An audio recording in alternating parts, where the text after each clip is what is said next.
কেন অনেক জায়গায় বলে যে এরকম এরকম বলো, এরকম বলো না। তো প্রশ্ন উত্তরের গজল আমি আপনাদের সম্মুখে বলবো।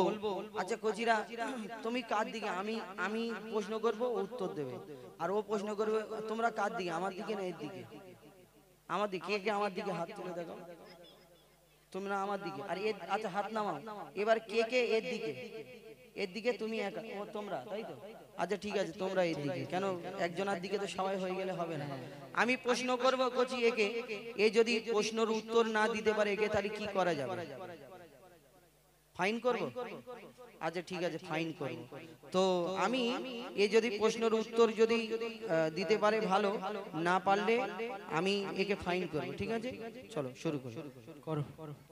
প্রশ্ন করি তোমার, তার জবাব দাও আমার। প্রশ্ন করি তোমার, তার জবাব দাও আমার। না যদি দাও জবাব, করব ফাইন তোমার। না যদি দাও জবাব, করব ফাইন তোমার। প্রশ্ন করি তোমার, তার জবাব দাও আমার। প্রশ্ন করি তোমার, তার জবাব দাও আমার। না যদি দাও জবাব, করব ফাইন তোমার। না যদি দাও জবাব, করব ফাইন তোমার।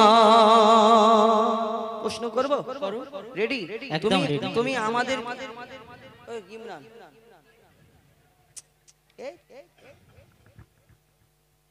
আমি প্রশ্ন করব তোমাকে। যে প্রশ্ন করব, প্রশ্নের উত্তরটা তুমি দিতে পারবে তো? ইনশাআল্লাহ। শোনো, আমি হয়তো আর বেশি দিন গজল বলবো না, আমি ছেড়ে দেবো।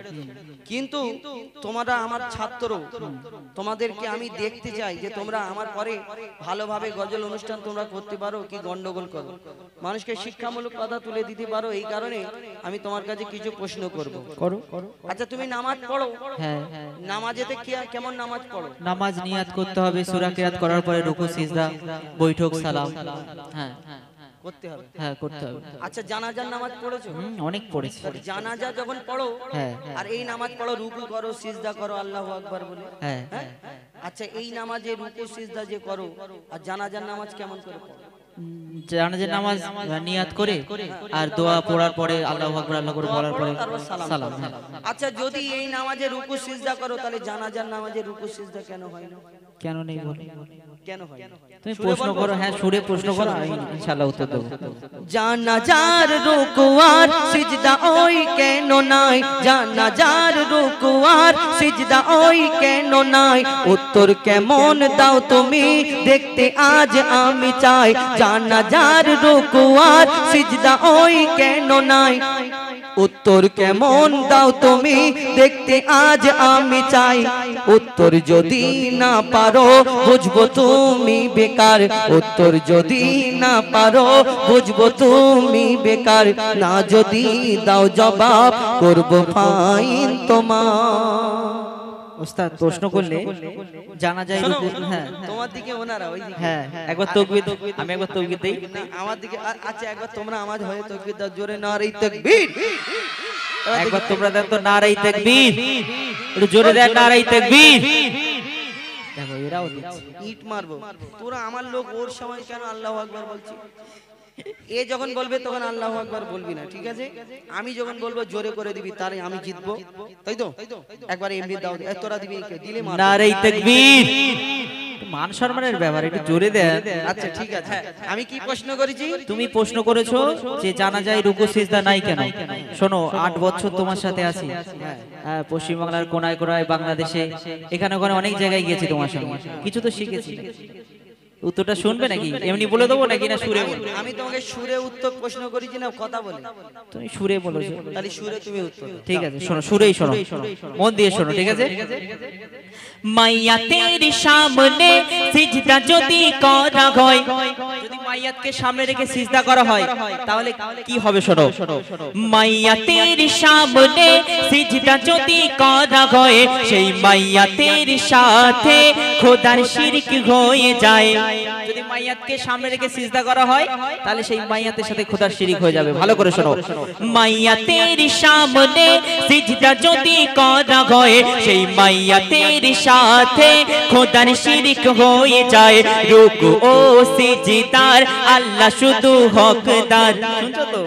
রুকু ও সিজদার আল্লাহ শুধু হকদার দিলাম জবাব তোমার দাও ফাইন আজ আমার ফাইন এখন আমাকে দিতে হবে কি করব আমি হেরে যাবো নাকি আচ্ছা না শোনো এখন প্রশ্ন এখন কমপ্লিট হয়নি আমি দুটো তোমাকে প্রশ্ন করব বলেছি আচ্ছা ঠিক আছে তুমি একটা আমার উত্তর দিয়েছো দিয়েছি তো আর ওই দাদারা কি হাসি বলে না আমাদের লোক জিতে গেছে জিতে যাচ্ছি তো নাকি আচ্ছা তোমরা তাকবীর দাও নারে তাকবীর তোমরা শোনো তোমরা জানবে যে হুজাইফা কোনোদিন হারিনি আর এ তো আমার ছাত্র এর কাছে কি করে হারবে জোরে জোরে তাকবীর দেবে শোনো তুমি বললে যে জানাজায় মাইয়াতকে সামনে রেখে জানাজার নামাজ পড়া হয় তাই রুকু সিজদা করা যাবে না কেন রুকু সিজদার মালিক হলো একমাত্র আল্লাহ ছাড়া কারোর সামনে ঝোঁকা যাবে না দুনিয়াতে তাই আরেকটা প্রশ্ন করি শোনো দুম্বা ছাগল উট গরু ধর্মে হালাল জানি দুম্বা ছাগল উট গরু একটু ইকোটা কমিয়ে দাও তো দাদা একটু ইকো কমিয়ে দাও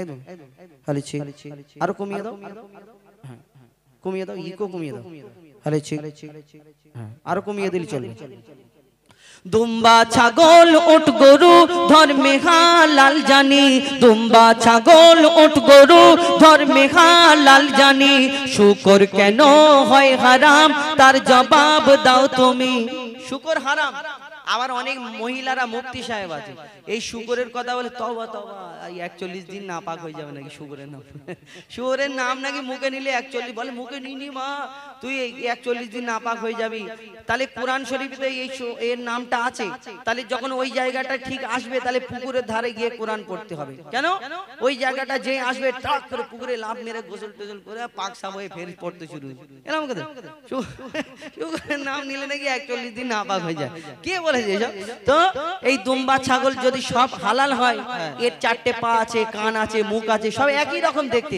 আর ওর গোশ উল্টে আরো ভালো চর্বি বেশি তাহলে তো ওইটা কেন হারাম বলো শোনো প্রশ্ন করো দুম্বা ছাগল উট গরু ধর্মে হালাল জানি দুম্বা ছাগল উট গরু ধর্মে হালাল জানি শুকর কেন হয় হারাম তার জবাব দাও তুমি দুম্বা ছাগল উট গরু ধর্মে হালাল জানি শুকর কেন হয় হারাম তার জবাব দাও তুমি সময় দিলাম 2 মিনিট তার বেশি আর তো নয় সময় দিলাম 2 মিনিট তার বেশি আর তো নয় না যদি দাও জবাব করব ডবল ফাইন তোমার তুমি প্রশ্ন করলে ঠিক বলেছি তো মানে টাইমটা একটু বেশি দিতে তাকবীর দে নারে তাকবীর একবার দেন তো দেখি নারে তাকবীর পানি দে মারবো ওর বেলা এরা ভেতরে ভেতরে আমার দলে আছে আমি জিতবো ভয় করছিস কেন তুই ভাবছিস ও উত্তর দিয়ে দিচ্ছি বলে আমি হেরে যাবো শোনো তুমি প্রশ্ন করেছো উট গরু ছাগল ইসলামে জায়েজ কিন্তু শুকর জায়েজ নয় কেন হ্যাঁ ভালো প্রশ্ন করেছো উত্তর দি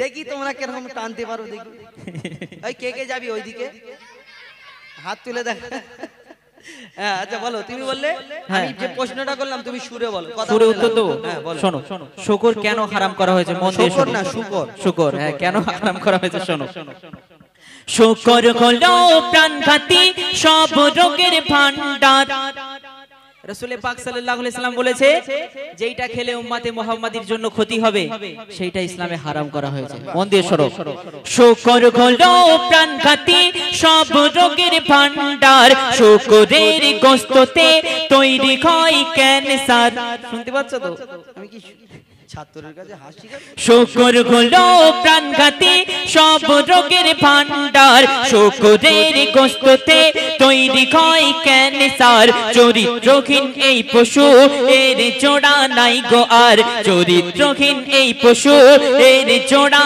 নাই গো আর দিলাম জবাব তোমার দাও ডবল ফাইন আজ আমায় কি জ্বালাওয়ালা দেখুন এতে ডবল ফাইন নেওয়া বলে ঘুরছে দেখো ফাইন কি করব আমি হেরে যাব বিশ্বাস আছে তো নারে তাকবীর শোনো আচ্ছা খেলা শেষ না খেলা শেষ না খেলা এবার শুরু হবে এবার আমি তোমাকে প্রশ্ন করব তুমি তোমার লোকদের পারমিশন নাও হ্যাঁ বলছি দাদার এদিকে দা আমি একটু প্রশ্ন করি ওস্তাদকে প্রশ্ন করি হ্যাঁ এতক্ষণ উনি করেছে আমি একটু করি নাকি তাহলে তুমি কি কড়া কড়া প্রশ্ন করবে হ্যাঁ একটু কড়া তো দিতে ওস্তাদ ঠিক আছে দেখছি শোনো সুরে বলবো না এমনি করে বলে দেবো ইজ্জতের ব্যবহার করছি। হ্যাঁ। সুরে বল। সুরে বলছি, শোনো মন দিয়ে প্রশ্নটা শোনো, হ্যাঁ, তাতে উত্তর আবার ভুলভাল হয়ে যাবে। না বলো। শোনো, মরা মাছ ইসলামে খাওয়া যে নয় হারাম। হ্যাঁ হ্যাঁ, মরা মাছ ইসলামে খাওয়া যে নয় হারাম, কিন্তু মরা মুরগি ওই খাওয়া কেন হারাম? মন দিয়ে শোনো, মরা মাছ ইসলামে খাওয়া যে নয় হারাম, কিন্তু মরা মুরগি ওই খাওয়া কেন হারাম? আশা রাখি এর জবাব দেবে সঠিক আমার, আশা রাখি এর জবাব দেবে সঠিক আমার, না যদি দাও জবাব করব ফাইন তোমার। বাবা ঘুরিয়ে আবার আমাকে ফাইন করবে? তুমি কি বললে? মরা মাছ যদি খাওয়া হালাল হয়, হ্যাঁ, মরা মুরগি কেন হারাম? তাও কেন তো ঠিক। হারাম? হ্যাঁ, মরা মুরগি কেন কেউ দেবো কজি? হ্যাঁ, জোরে তকবির দাও, নারী তকবির। বাহ, আমি জিতে গেছি। শোনো, এরা যা তকবির দিয়েছে আমি আগে উত্তর দেওয়ার আগে জিতে গেছি। ভালো করে শোনো। বলো। শোনো ভাই মুরগি ওই, শোনো ভাই মুরগি ওই, যখনই মারা যায় ওর যত রক্ত সব গোস্ত ওই শুষে নেয়। ডাক্তারখানায় যাবে, ডাক্তার তোমাকে বলবে রেড মিট খাবে না, মানে লাল গোশ। হ্যাঁ, এই লাল গোশ খাবে না, পারলে চিকেন খাবে, সাদা গোশ। সাদা গোশ। এর ভিতরে রক্ত থাকে না। হ্যাঁ। তো শুনে রাখো, রক্ত খাওয়া আমাদের জন্য হারাম, আল্লাহ হারাম করেছে। আর এই মুরগি যখন মরে যায়, এই জবাই করার আগে সুরে তুমি শোনো, তারপর আমি বুঝিয়ে দিচ্ছি। শোনো, শোনো ভাই মুরগি ওই, যখনই মারা যায় ওর যত রক্ত ওই গোস্ত সব শুষে নেয়। রক্তে থাকে জীবাণু, গোস্ত দূষিত হয়। যদি জবাই করা হয় রক্ত সব বেরিয়ে যায়। রক্ত পান হয় হারাম, এই যে হুকুম খোদার। রক্ত পান হয় হারাম, এই যে হুকুম খোদার। দিলাম জবাব তোমায়, দাও ফাইন এখন আমার। শোনো, হ্যাঁ বলো। বোঝাতে পেরেছি তোমাকে না? ভালো করে বোঝাও, একটু ভালো করে বোঝাও দেখি। শোনো, যে এই যে রক্ত থাকে মুরগির গায়ে, এই গোশটা, এর সাদা যে মাংস থাকে, এই রক্ত যদি জবাই না করা যায়, মুরগিটা মরে গেলে কিছুক্ষণের মধ্যে ওর যে রক্তটা থাকে, ওই রক্তটা, এই যে গোশটা থাকে, মাংসটা থাকে, এই রক্তটা আস্তে আস্তে শুষে নেয়। আর সেই রক্ত যদি তুমি ওই মরা মুরগিকে যদি কেটে খালপোষ করে ভালো করে রান্না করে ভালো করে ধোও, তাহলে সেই রক্ত কোনোদিন বের হবে না, ওই গোস্ততে জমে থাকবে। তাহলে আর রক্ত পান করা হারাম, আল্লাহ হারাম করেছে। আর যদি আমরা জবাই করি, বিসমিল্লাহ আল্লাহু আকবার দোয়া পড়ে, যে দোয়া করে যে মুরগিটা জবাই করা হয়, এর ভিতরে যে রক্ত থাকে সেই রক্তটা বেরিয়ে যায়, তখন আমাদের জন্য গোস্তটা, এই মুরগির মাংসটা খাওয়া শরীর পক্ষে কোনো ক্ষতি না। তাই আমাদের জন্য রক্ত পান করা হারাম। তাহলে যদি জবাই করার আগে মরে যায়, ওই রক্তটা যখন গোশত শুষে নেবে, ওই রক্তটার সঙ্গে আমরা এই গোশতটার সঙ্গে আমরা রক্তটাও খেয়ে ফেলবো, তাই আমাদের জন্য হারাম হয়ে যাবে। আশা করি বোঝাতে একদম পেরেছি। খুব সুন্দর। আর আছে তোমার কাছে? হ্যাঁ, আরেকটা প্রশ্ন করবে, এই লাস্ট প্রশ্ন। এই প্রশ্নটা কচির আমি করি। হ্যাঁ, এই প্রশ্নটা তোরা করবে আরেকটা? আচ্ছা শোনো, বলে না। তুমি আরেকটা প্রশ্ন করবে, আমি যদি এর উত্তর আমি দিয়ে দিই, তাহলে তুমি কি করবে? আমি কি করব? আমি ভুল স্বীকার করে নেব। কান ধরে সবাই সামনে মাপ চাইবে। একদম মাপ চেয়ে নেবো, আর লাগবে না তোমার। ঠিক আছে, কান ধরতে হবে। ঠিক আছে, একবার তাকবীর দাও তো, নারায়ে তাকবীর। যাই রে, সে বুঝে গেছে। তুমি ওইদিকে দাও। এই তোমরা দাও তো নারায়ে তাকবীর। ঠিক আছে, ঠিক আছে, শোনো, প্রশ্নটা মন দিয়ে শোনো, ঠিক আছে? কোরআনের কোন সূরায় বলো বিসমিল্লাহ নাই? এটা কোরআন থেকে প্রশ্ন করছি, এটা শোনো। তুমি হেরে গেছো না? কোরআনের কোন সূরায় বলো বিসমিল্লাহ নাই? কেমন তুমি বাহাদুর তার প্রমাণ দেখতে চাই। আমি কোন জায়গায় হ্যান্ডবিলে নাম দিয়েছি? আমি বাহাদুর না, বাহাদুর না, আমার নাম হুজাইফা। হ্যাঁ, তুমি বাহাদুর বাহাদুর বললে আমি কি বলবো? বাহাদুর মানে মহান। শোনো, বলো। কোরআনের কোন সূরায় বলো বিসমিল্লাহ নাই? কেমন তুমি বাহাদুর তার প্রমাণ দেখতে চাই। মনে হয় এর জবাব নাই কাছে গো তোমার, মনে হয় এর জবাব নাই কাছে গো তোমার, না যদি দাও জবাব করব ফাইন তোমার। আচ্ছা, তুমি বললে কোন সূরায়? বিসমিল্লাহ নাই। বিনা বিসমিল্লাতে সূরা। হ্যাঁ, তাহলে আমি উত্তর দিলে তুমি কান ধরবে? একদম কথা দিচ্ছ? একদম হার স্বীকার করে বসে পড়বো। ঠিক আছে, শোনো। হ্যাঁ, তাহলে মন দিয়ে শুনে নাও ছোট ভাই, তাহলে মন দিয়ে শুনে নাও ছোট ভাই, কোরআনের সূরা তাওবাতে বিসমিল্লাহ নাই। তাহলে মন দিয়ে শুনে নাও ছোট ভাই, কোরআনের সূরা তাওবাতে বিসমিল্লাহ নাই। ঠিক বলছি নাকি? একদম ঠিক বলছো। কান ধরার জন্য রেডি হও। হ্যাঁ, কান ধরবে তো? হ্যাঁ, কান ধরবো। তাহলে মন দিয়ে শুনে নাও ছোট ভাই, কোরআনের সূরা তাওবাতে বিসমিল্লাহ নাই। এবার তুমি হার স্বীকার করো সামনে সবার, এবার তুমি হার স্বীকার করো সামনে সবার। দিলাম জবাব তোমায়, কি করবে এখন বলো আমার। ঠিক আছে, ভুল হয়ে গেছে, কান ধরো আর না, প্রশ্ন করবো না। না, কান ধরো। আচ্ছা ঠিক আছে, কান ধরলো। শোনো, হ্যাঁ। তুমি তো আজারউদ্দিন, হ্যাঁ। আমার এই গজল জগতে যত শিল্পী আছে আমার সাথে কত কম্পিটিশনের গজল হয়েছে দেখেছো তো? কোনো এমন একটা কোনো গজল দেখাও যে আমি তার কাছে হেরে গেছি, আমি হার মেনেছি। ঠিক আছে, ওস্তাদ ওস্তাদি হতা না, হ্যায়। তা তুমি আমার ছাত্র, আমার সাথে আমাকে ঠিক আছে। আর এই গজলটা যিনি লিখেছেন কবি বনি আমিন সাহেব, কিছু শিক্ষামূলক কথা তুলে ধরার জন্য পরিবেশন করে শোনাবো মা ফাতেমার ঘটনা, যেটা বলছিলাম। আপনারা এখানে আমার মা বোনেরা অনেক উপস্থিত রয়েছেন, অনেকে আরামে বসে আছেন ভালোভাবে, অনেকজনা একটু চেঁচামেচি করছেন, অনেকজনা ঝগড়া ঝামেলা করছেন। তো আমি অনুরোধ করবো একটু ধীর স্থির ভাবে বসার জন্য, যে একটি শিক্ষামূলক গজল আপনাদের সম্মুখে তুলে ধরবো। এই গজলটা মন দিয়ে শুনতে হবে, তবে বুঝতে পারবেন যে এই গজলের মাধ্যমে কি লিখেছেন। আমরা শুনেছি মা ফাতেমা এবং কেটুরিয়ার বিবি মা ফাতেমা, ওই ইহুদি নারী, অনেক ঘটনা শুনেছি। আমি আপনাদের সম্মুখে তুলে ধরবো মা ফাতেমার জীবনী থেকে একটা খুব গুরুত্বপূর্ণ ঘটনা আপনাদের সম্মুখে তুলে ধরবো। যে একদিন হযরতে আলী যুদ্ধে যাবে, রেডি হচ্ছে, প্রস্তুত হচ্ছে। এই গজলটা শোনার পরে আমার মা বোনেরা হয়তো অনেকেই রাগ করে আমার উপরে। রাগ করার প্রয়োজন নেই, কেন আমি তো আমার বাপের ঘরের কথা বলিনি। কবিরা তুলে ধরে হাদিস মোতাবিক কথা, আমি আপনাদের সম্মুখে তুলে ধরি। তো এর থেকে আপনারা যদি শিক্ষা নেওয়ার চেষ্টা করেন ফায়দা হবে, আর যদি শিক্ষা না নেওয়ার চেষ্টা করেন তাহলে আপনাদের লস, আমাদের কোনো যায় আসে না। তো এই ঘটনা হলো এই, যে একদিন হযরতে আলী যুদ্ধে যাবে বলে রেডি হচ্ছে, যুদ্ধে যাবে। তো মা ফাতেমা ওই হযরতে আলী যা লাগবে, ঢাল তলোয়ার যা কিছু লাগবে, পোশাক আশাক যেগুলো লাগে যুদ্ধ করতে গেলে, যুদ্ধের সরঞ্জাম, তখন মা ফাতেমা হযরতে আলীর হাতে হাতে হাতে হাতে তুলে দিচ্ছে, রেডি করে দিচ্ছে। করে দেওয়ার পরে হযরতে আলী যখন বিদায় নিচ্ছে যে আমি যুদ্ধে চলে যাচ্ছি, স্ত্রীর কাছে পারমিশন নিচ্ছে, তখন মা ফাতেমা বলছে, স্বামী গো, আপনি যখন ফিরবেন আমার জন্য আমার একটা আবেদন আছে, আমার একটা আবদার আছে, সেটা হলো এই, আপনি যখন ফিরবেন আমার জন্য একটা নতুন জামা, নতুন পোশাক আনবেন। কি পোশাক? না, আমি যে নতুন জামাটা পরি, নতুন পোশাকটা পরি, আমি যে পোশাকটা পরি, যে জামাটা পরি, এই জামাটা এত তালি দেওয়া হয়ে গেছে, এত তালি দেওয়া হয়ে গেছে, সেই তালি দেওয়ার মতো আর জায়গা নেই, এত ছিঁড়ে গিয়েছে। তো আমার একটা নতুন জামা লাগবে, নতুন পোশাক লাগবে। আর এই কথা শোনার পরে হযরতে আলীর মনটা খারাপ, তিনি আর কিছু বলে না, যুদ্ধে চলে গেল। ইমাম হাসান ইমাম হুসাইন এই ঘটনা দেখে ফেললো, দেখে ফেলার পরে ইমাম হাসান ইমাম হুসাইন ছুটে ছুটে আমার দয়ার নবীর ঘরে চলে গেল। যাওয়ার পরে আমার নবীজি জিজ্ঞেস করে, বলো তোমার আব্বা আম্মা কি করছিল, কেমন আছে? আমার দয়ার নবীকে যখন এই কথা আমার দয়ার নবী প্রশ্ন করে, ইমাম হাসান ইমাম হুসাইন বলেন, নানা জান, আমার আব্বা আজকে যুদ্ধে গেল, আমার মা বাড়িতে আছে, সবাই ভালো আছে, কিন্তু আমার আব্বা মন খারাপ করে যুদ্ধে গিয়েছে। কেন যুদ্ধে গেল মন খারাপ করে? না, আমার আম্মা, আমার আপনার মেয়ে, আপনার কন্যা, আমার আম্মা জান মা ফাতেমা ওই একটা নতুন জামা চেয়েছে, এই কারণে আমার আব্বার মনটা কষ্ট। এই কথাটা শোনার পরে আমার দয়ার নবী চুপ, কোনো কথা বলে না, চোখ থেকে টপ টপ করে পানি ঝরে। কি ঘটনা হয় কবি ছন্দের মাধ্যমে লিখছে, দেখো।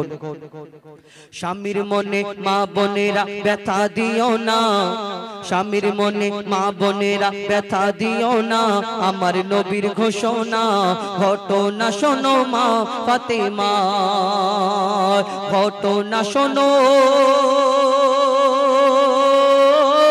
মা ফাতেমার। স্বামীর মনে মা বোনেরা ব্যথা দিও না, আমার নবীর ঘোষণা ঘটনা শোনো মা ফাতেমার, ঘটনা শোনো মা ফাতেমার। কি ঘটনা? শুরু হয়, মন দিয়ে শুনুন, লিখছে দেখুন। যুদ্ধ করতে যাবে আলী, হাতে নিল তলোয়ার, যুদ্ধ করতে যাবে আলী, হাতে নিল তলোয়ার। মা ফাতেমা স্বামীর কাছে করলো এমন আবদার, মা ফাতেমা স্বামীর কাছে করলো এমন আবদার। যুদ্ধ থেকে ফেরার পথে আসবে যখন ঘরে, একটি নতুন কাপড় কিনে আনবে আমার তরে, একটি নতুন কাপড় কিনে আনবে আমার তরে। এই কথা শুনে হযরত আলী বড়ই দুঃখ পায়, এই কথা শুনে হযরত আলী বড়ই দুঃখ পায়। যদি আমি শহীদ হয়ে যাই, কে আনবে বলো কাপড় তোমার, কে আনবে বলো কাপড় তোমার। স্বামীর মনে মা বোনেরা ব্যথা দিও না, আমার নবীর ঘোষণা ঘটনা শোনো মা ফাতেমা। হযরত আলী মন খারাপ, মনটা ছোট্ট করে যুদ্ধের দিকে চলে যায়, রওনা দেয়। আর এদিকে মা ফাতেমা নিজের বাড়িতে কাজ করে। আর ইমাম হাসান ইমাম হুসাইন ছুটে ছুটে দয়ার নবীর ঘরে চলে গেল। গিয়ে যখন আমার নবীজি জিজ্ঞেস করে, বলো তোমার আব্বা মা কি করছিল, আমার দয়ার নবীকে যখন ইমাম হাসান ইমাম হুসাইনি উত্তর দেয়, বলে আমার আব্বা যুদ্ধে গেল কিন্তু মনটা একটু খারাপ। কেন, কি হয়েছে?